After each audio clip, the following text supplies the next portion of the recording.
let's say we're adding another person to the mid-year moves, which is surprising with how many we've had this year. And this is from Steve Mathis, Paul X, whatever you want to call it, depending on how much you want to trust this. But he says, quote, sounds like Mcelrath and AGP have parted ways.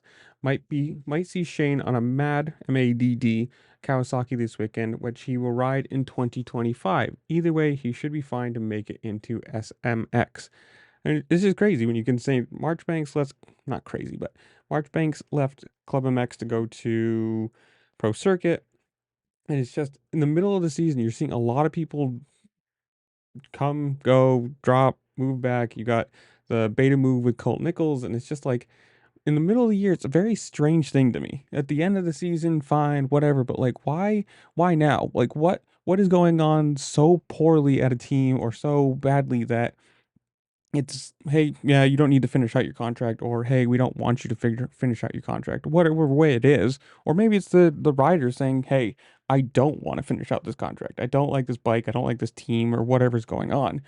But you got to say, Steve is pretty well hooked into most things, so more than likely this is actually true. And if it could just be one, if it's true that Shane is going to be riding for Mad Kawasaki next year, he might just say him and the team might just be mutually fine. Like, yeah, sure, you're not going to ride for us next year.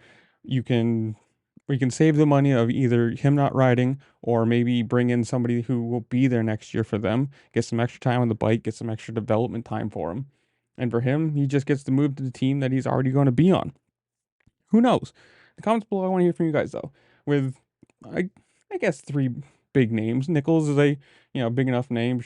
Shane's been around for a very long time, and with Marchbanks moving back to his team, what do you think of this year and the team swap, the bike swap, people moving around in the middle of the year, whatever it is? Comment down below. While you're down there, make sure to like, share, subscribe, do all the fun things this platform allows you to do because it really does help me out and I appreciate it. And with that, I'll see you later. Peace.